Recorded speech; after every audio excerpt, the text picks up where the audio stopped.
வணக்கம். இன்றைக்கி நம்ம crystal field splitting in octahedral complex and tetrahedral complex இதை பற்றி பார்க்க போகிறோம்.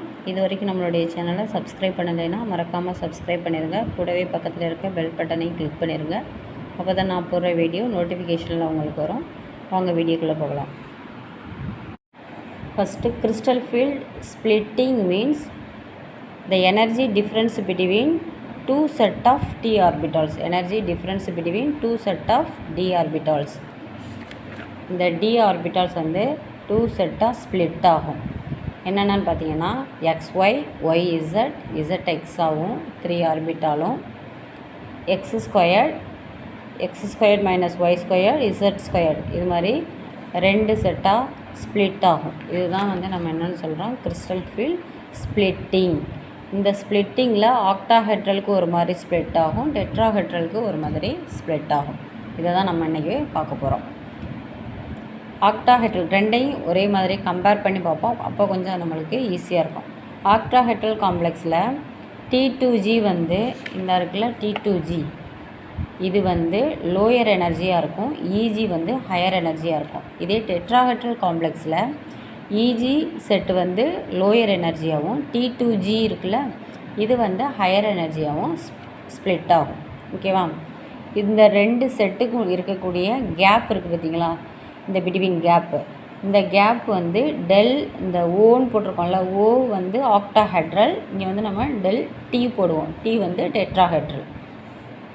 இதுக்கு எதுக்கு ஈக்குவல் அப்படின்னு பார்த்தீங்கன்னா, இப்போ மொத்தம் எத்தனை நம்ம ஆர்பிட்டால்ஸ் இருக்குது, 5 ஆர்பிட்டால்ஸ் இருக்கா, 5. இதில் வந்து 3 ஆர்பிட்டால்ஸ் இருக்குது, ரிமைனிங் 2 ஆர்பிட்டால்ஸ் வந்து இன்க்ரீஸ் ஆகும். ஓகேவா? அப்போ -2 இதை டிவைட் பண்ணிங்கன்னா என்ன கிடைக்கும், -0.4. அதே மாதிரி இந்த பிட்வீன் கேப் பார்த்திங்கன்னா எத்தனை ஆர்பிட்டால்ஸ், 5 ஆர்பிட்டாலில் 3 ஆர்பிட்டால்ஸ் வந்து இங்கே டிக்ரீஸ் ஆகுது. ஸோ 3 + 3 வரும். இப்போ இதை டிவைட் பண்ணோம்னா 0.6ன்னு வரும். இது ப்ளஸ்ஸு, இது மைனஸ். இதை எப்படி கிறிஸ்டல் ஃபீல்ட் ஸ்ப்ளிட்டிங் எனர்ஜியில் வந்து நம்ம கால்குலேட் பண்ணுறது அப்படின்னா, மைனஸ் இந்த -4 சரியா, -4n ப்ளஸ் இங்கே வந்து ப்ளஸில் வந்திருக்கு சரியா, ப்ளஸ் n. இந்த EGங்கிறது T2G, இதில் நம்பர் ஆஃப் எலக்ட்ரான்ஸ் எத்தனை இருக்குது, இதில் நம்பர் ஆஃப் எலக்ட்ரான்ஸ் எத்தனை இருக்குது அப்படிங்கிறத நம்ம இந்த இடத்துல போடணும். n is a number of electrons. ஓகேவா?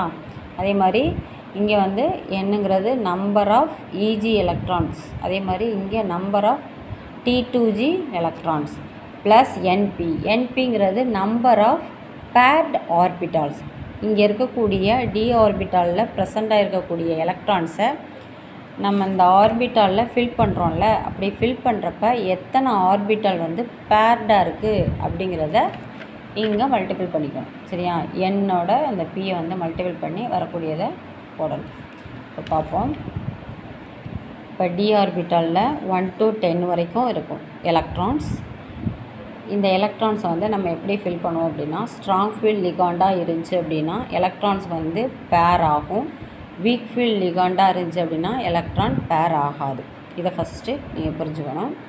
இப்போ ஃபஸ்ட்டு D ஆர்பிட்டாலில் ஒரு எலக்ட்ரான் இருக்குது, அந்த ஒரு எலக்ட்ரானை எதில் சப்ஸ்டியூட் பண்ணுவோம், இந்த இடத்துல போட்டுருவோம். அப்போ E2G வந்து நம்மளுக்கு கிடையாது, EG வந்து கிடையாது, ஒரே ஒரு எலக்ட்ரான் தான். அந்த நம்பர் ஆஃப் அன்பேர்ட் எலக்ட்ரான்ஸ் 1. இந்த ஃபார்முலாவில் இப்போ அப்ளை பண்ணுங்கள். 4 T2G வந்து 1, 4 × 1, ஸோ இங்கே -4ன்னு வந்துடும். ப்ளஸ் இங்கே நம்பர் ஆஃப் EG எலக்ட்ரான்ஸ் வந்து 0, ஸோ இந்த டேர்ம் வந்து 0ன்னு வந்துடும். Next number of paired electrons ஒரே ஒரு எலக்ட்ரான் தான் இருக்குது, அந்த ஒரு எலக்ட்ரானையும் நம்ம ஃபஸ்ட் ஆர்பிட்டலில் போடுவோம். இது வந்து அன்பேர்டாக இருக்கும், ஸோ பேர்ட் எலக்ட்ரான்ஸ் கிடையாது. அப்போ இங்கே 0. அப்போ கால்குலேட் பண்ணோம்னா என்ன வரும், -4dq. ஓகேவா? அதே மாதிரி செகண்ட் இதுக்கு பார்த்தீங்கன்னா T2G நம்பர் ஆஃப் எலக்ட்ரான்ஸ் 2வா, இந்த 2 எலக்ட்ரானையும் நம்ம என்ன பண்ணுவோம், இதில் ஒரு எலக்ட்ரான், இதில் ஒரு எலக்ட்ரான், அதாவது XYயில் ஒரு எலக்ட்ரான் போடுவோம், YZயில் ஒரு எலக்ட்ரான் போடுவோம். அப்போ இந்த 2 எலக்ட்ரானுமே unpaired electrons, so unpaired electrons. ஓகேவா? அப்போ இந்த இடத்துல 4, இந்த -4ல் ஒவ்வொரு இதுக்கும் நீங்கள் சப்ஸ்டியூட் பண்ணிக்கணும் சரியா. சப்ஸ்டியூட் பண்ணி கால்குலேட் பண்ணிக்கோங்க. அதே மாதிரி இந்த NPன்னு கொடுத்துருக்கோம்ல, நம்பர் ஆஃப் பேர்டு ஆர்பிட்டால்ஸ். இந்த 2 எலக்ட்ரானையுமே நம்ம என்ன பண்ணுவோம்னா இங்கே ஒன்று இங்கே ஒன்று இங்கே ஒன்று கொடுப்போம். சரியா? ஃபஸ்ட்டு 2 இதில் கொடுத்துருவோம். 3ன்னு வர்றப்போ 1 2 3ன்னு கொடுப்போம். 4ன்னு வந்துச்சு அப்படின்னா ஃபஸ்ட்டு 3 ஆர்பிட்டால்ஸ்லையும் ஒவ்வொரு ஆர்பிட்டாலையும் ஒவ்வொரு எலக்ட்ரான் கொடுத்துட்டு இங்கே ஃபஸ்ட் ஆர்பிட்டாலில் ஒரு இதை ஃபில் பண்ணுவோம். அப்போ இங்கே 4ன்னு வருதுல்ல, டி ஆர்பிட்டலில் 4 எலக்ட்ரான் வர்றப்போ ஒரே ஒரு பேர்டு எலக்ட்ரான்ஸ் இருக்கும். அதான் ப்ளஸ் பின்னு போட்டிருக்கோம். இங்கே வர்றப்போ 2 பேர்டு எலக்ட்ரான்ஸ், 6ன்னு வர்றப்போ 3 பேர்டு எலக்ட்ரான்ஸ். இங்கே வந்து T2G 7 எலக்ட்ரான் வந்து எப்படி ஃபில் பண்ணுவோம்? இதில் 2 இதில் 2 இதில் 2 6 எலக்ட்ரான் போட்டோம். ரிமைனிங் இருக்கக்கூடிய ஒரு எலக்ட்ரான்ஸை தான் நம்ம என்ன பண்ணோம்னா ஹையர் எனர்ஜி கொண்டுட்டு போவோம். இது ஃபஸ்ட் ஆர்பிட்டலில் ஃபில் பண்ணிடுவோம். அப்போ இது 3மே என்னது? Bird electrons. ஓகேவா? 3p. அடுத்து இந்த இடத்துல பாருங்கள், ஏன் இங்கே 4p போட்டிருக்கோம் அப்படின்னா டி ஆர்பிட்டலில் 9 எலக்ட்ரான்ஸ் இருக்குது. 9 எலக்ட்ரான்ஸ்லேயும் 2 4 6 7 8 இங்கே ஒன்று மட்டும் போடுவோம். அப்போ இது ஒரு பேர்டு எலக்ட்ரான், இது ஒரு பேர்டு எலக்ட்ரான், இது ஒரு பேர்டு எலக்ட்ரான், இது ஒரு bird electron. Total bird electrons வந்து பேர்டு ஆர்பிட்டால்ஸ் வந்து 4 இருக்கும். ஓகேவா? அடுத்ததில் 5 இருக்கும். அதே மாதிரி இந்த வேல்யூ எப்படி அப்படிங்கிறது இந்த ஃபார்முலாவில் அப்ளை பண்ணி கால்குலேட் பண்ணி பார்த்துருங்க. இது வந்து ஸ்ட்ராங் ஃபீல்டுக்கு. இதே வீக் ஃபீல்டு லிகாண்டாக இருந்துச்சு அப்படின்னா நம்ம என்ன பண்ணோம்? வீக் ஃபீல்டு லிகாண்டாக இருந்துச்சுன்னா எலக்ட்ரான்ஸ் வந்து ஃபஸ்ட்டு பேர் ஆகாது, அன்பேர்டாக தான் ஃபஸ்ட்டு ஃபில் ஆகும். கம்ப்ளீட்டாக ஃபில் ஆனதுக்கப்புறம் தான் பேர்ட் ஆகும். ஓகேவா? இப்போ இங்கே பார்த்தீங்கன்னா 1 2 3 4 5 வரைக்கும் பேர்டு எலக்ட்ரான்ஸ் வராது. ஏன் அப்படின்னா நம்மக்கிட்ட இருக்கக்கூடிய 5 ஆர்பிட்டாலையும் ஒவ்வொரு ஆர்பிட்டாலையும் நம்ம ஃபில் பண்ணிடுவோம். 6 வர்றப்போ தான் என்ன பண்ணுவோம்? ஃபில் பண்ணிவிட்டு திரும்ப இங்கே ஃபில் பண்ணுவோம். அப்போ ஒரே ஒரு பேர்டு எலக்ட்ரான்ஸ் இருக்கும், பேர்டு ஆர்பிட்டால்ஸ் இருக்கும். அடுத்து இந்த இதில் பார்த்திங்கன்னா 2 பேர்டு ஆர்பிட்டால்ஸ், இதில் 3 4 5. அதே மாதிரி இந்த வேல்யூஸும் அன்பேர்டு எலக்ட்ரான்ஸ் எப்படி ஃபில் பண்ணணும்னு பார்த்துக்கோங்க. இந்த வேல்யூஸ் வந்து இந்த ஃபார்முலாவில் அப்ளை பண்ணி கால்குலேட் பண்ணி போட்டுக்கோங்க. இது வந்து ஆக்டாஹெட்ரலுக்கு உள்ளது. இப்போ வீக் ஃபீல்டுக்கு பார்ப்போம். ஸ்ட்ராங் ஃபீல்டுனா என்ன சொன்னால் எலக்ட்ரான்ஸ் வந்து பேர் ஆகும். வீக் ஃபீல்டு அப்படின்னா எலக்ட்ரான்ஸ் வந்து அன்பேர்டாக தான் ஃபஸ்ட்டு ஃபில் ஆகும். கம்ப்ளீட்டாக ஃபில் ஆனதுக்கப்புறம் தான் பேர்ட் ஆகும். ஓகேவா? இப்போ 1 to 10 வரைக்கும் எலக்ட்ரான்ஸை ஃபில் பண்ணிக்கிறோம். இந்த கிறிஸ்டல் ஃபீல்டு ஸ்ப்ளிட்டிங் எனர்ஜி வந்து இதே ஃபார்முலா தான். இந்த எலக்ட்ரான்ஸை வந்து நம்ம ஃபில் பண்ணுற மட்டும் பார்த்துக்குவோம். இப்போ ஏதாவது ஒரு எக்ஸாம்பிள் D5 இருக்குன்னு வச்சுக்குவோம். D5ல் எப்படி எலக்ட்ரான் ஸ்ப்ளிட் ஆகும் அப்படின்னா என்ன சொன்னோம்? Week field. ஸோ அந்த 5 எலக்ட்ரானும் 1 2 3 4 5ன்னு ஸ்ப்ளிட் ஆகும். ஓகேவா? அப்போ T2G 3 EGயில் 2.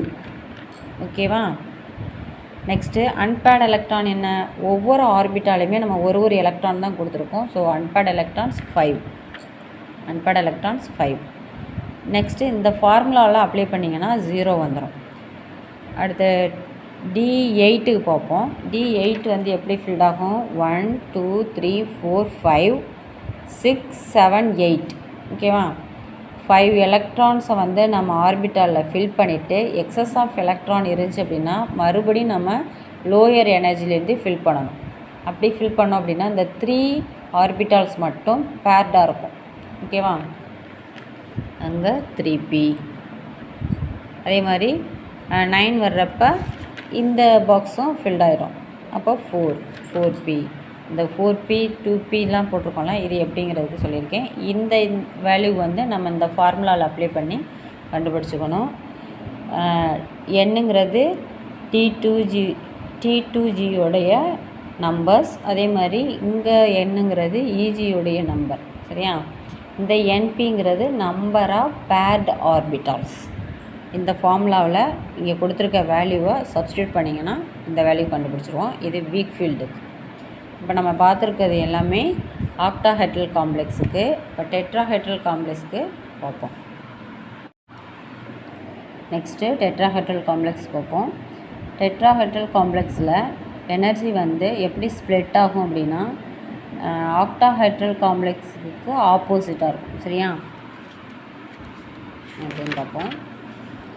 இப்போ ஆர்பிட்டால்ஸ் வந்து 2 செட்டாக ஸ்ப்ளிட் ஆகும். 2 செட்டாக ஸ்ப்ளிட் ஆகிறப்ப இஜி செட் வந்து லோயர் எனர்ஜியும் T2G செட்டு வந்து ஹையர் எனர்ஜியாக ஸ்ப்ளிட் ஆகும். இப்போ இது ரெண்டுக்கும் உள்ள பிட்வீன் கேப்பு பார்த்திங்கன்னா ΔTன்னு சொல்கிறோம். அந்த T வந்து டெட்ராஹெட்ரல் காம்ப்ளெக்ஸ். இதுக்கு எதுக்கு ஈக்குவல்னால் 10dQக்கு ஈக்குவல்.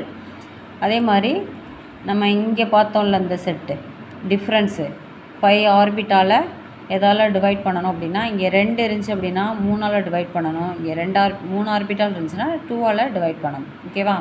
இப்படி டிவைட் பண்ணினா இங்கே வந்து -0.6ன்னு வரும், இங்கே 0.4ன்னு வரும். ஓகேவா? இதோடைய ஸ்ப்ளிட்டிங் எனர்ஜி எப்படி கால்குலேட் பண்ணுதுன்னா -6n, n is the number of e g electrons plus 4n number of T2G electrons plus np is the number of paired orbitals. ஓகேவா?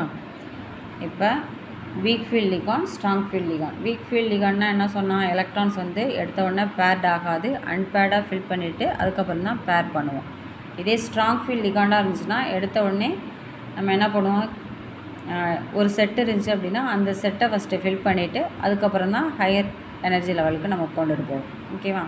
இப்போ பார்ப்போம், இதுலேருந்து ஒரு எக்ஸாம்பிள் மட்டும் பார்ப்போம். இப்போ D3 ஆர்பிட்டால் இருக்குது. D3ல் D ஆர்பிட்டாலில் 3 எலக்ட்ரான்ஸ் இருக்குது. இதை நம்ம எப்படி ஃபில் பண்ணுவோம்? டெட்ராஹெட்ரல் காம்ப்ளெக்ஸு 3 எலக்ட்ரான்ஸும் ஃபஸ்ட்டு இஜி செட்டில் இங்கே ஒரு எலக்ட்ரான், இங்கே ஒரு எலக்ட்ரான், இங்கே ஒரு எலக்ட்ரான். இப்போ நம்ம எழுதுகிறப்ப EG2 T2G1 3க்கு பாருங்கன்னா T2G1 EG2. ஓகேவா? இது வந்து வீக் ஃபீல்டுக்கு. இதே 7 இருந்துச்சு அப்படின்னா 1 2 3 4 5 6 7. ஓகேவா? இப்போ என்ன பண்ணுவோம், EG4 T2G3, EG4 T2G3. Number of அன்பேர்ட் electrons எத்தனை இருக்கும்? நம்பர் ஆஃப் அன்பேர்ட் எலக்ட்ரான்ஸ் இப்போ கீழே வந்து நம்ம பேர் பண்ணிட்டோம், மேலே வந்து 1 2 3 இந்த 3 ஆர்பிட்டால்ஸ் மட்டும் அன்பேர்ட் எலக்ட்ரான்ஸாக இருக்கும். அப்போ அன்பேர்ட் எலக்ட்ரான்ஸ் 3 வரும். நம்பர் ஆஃப் பேர்டு ஆர்பிட்டால்ஸ் 2 வந்துடும். ஓகேவா? நம்பர் ஆஃப் பேர்டு ஆர்பிட்டால்ஸ் 2pன்னு போட்டிருக்கோமா? ஓகே. நெக்ஸ்ட்டு பார்த்தீங்கன்னா இப்போ ஸ்ட்ராங் ஃபீல்டு பார்ப்போம்.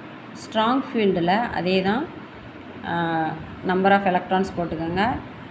இங்கே ஸ்ட்ராங் ஃபீல்டு வந்து எலக்ட்ரான்ஸ் வந்து பேர் ஆகும். எப்படி பேர் ஆகும்? இப்போ 3ன்னு எடுத்துக்குவோம். 3 வந்து ஃபஸ்ட்டு இஜி செட்டு தான் ஃபில் பண்ணுவோம். இங்கே ஒரு எலக்ட்ரான், இங்கே ஒரு எலக்ட்ரான், மறுபடி இந்த எலக்ட்ரானை ஃபில் பண்ணிவிட்டு எக்ஸஸ் ஆஃப் எலக்ட்ரான்ஸ் இருந்தால் இதையும் ஃபில் பண்ணி, இதை விட எக்ஸஸ் ஆஃப் எலக்ட்ரான்ஸ் இருந்தால் தான் நம்ம ஹையர் எனர்ஜிக்கு போவோம். ஓகேவா? இப்போ நம்மக்கிட்ட இருக்குது 3 எலக்ட்ரான்ஸ். ஸோ x² ஒரு 2 எலக்ட்ரான், x² y² ஒரு எலக்ட்ரான். இப்போ 3 எலக்ட்ரான்ஸும் இஜி செட்லேயே நம்ம ஃபில் பண்ணிடுவோம். T2Gக்கு கொண்டுட்டு போக மாட்டோம். ஓகேவா? 3 எலக்ட்ரான்ஸும் இஜி செட்லேயே 3 எலக்ட்ரானை ஃபில் பண்ணிடுவோம். ஓகேவா? அப்போ பேர்டு எலக்ட்ரான்ஸ் பார்த்திங்கன்னா பேர்டு ஆர்பிட்டால் இந்த ஒரு ஆர்பிட்டால் மட்டும் பேர்டாக இருக்கும், இது அன்பேர்டாக இருக்கும். ஓகேவா? அப்போ 1p அப்படின்னு போடுவோம். ஓகேவா? 1p போட்டிருக்கோமா? இந்த ஃபார்முலா, இந்த வேல்யூஸை இந்த ஃபார்முலாவில் அப்ளை பண்ணி இதை கண்டுபிடிச்சிக்கோங்க. அதே மாதிரி நம்பர் ஆஃப் பேர்டு ஆர்பிட்டால்ஸ் எத்தனை இருக்குது அப்படிங்கிறதும் கண்டுபிடிச்சி போட்டிருக்கேன், பார்த்துக்கோங்க. இது வரைக்கும் நடத்துனது உங்களுக்கு புரிஞ்சிருக்குன்னு நினைக்கிறேன். மறக்காமல் லைக் பண்ணுங்கள், ஷேர் பண்ணுங்கள் அண்ட் கமெண்ட் பண்ணுங்கள். தேங்க்யூ.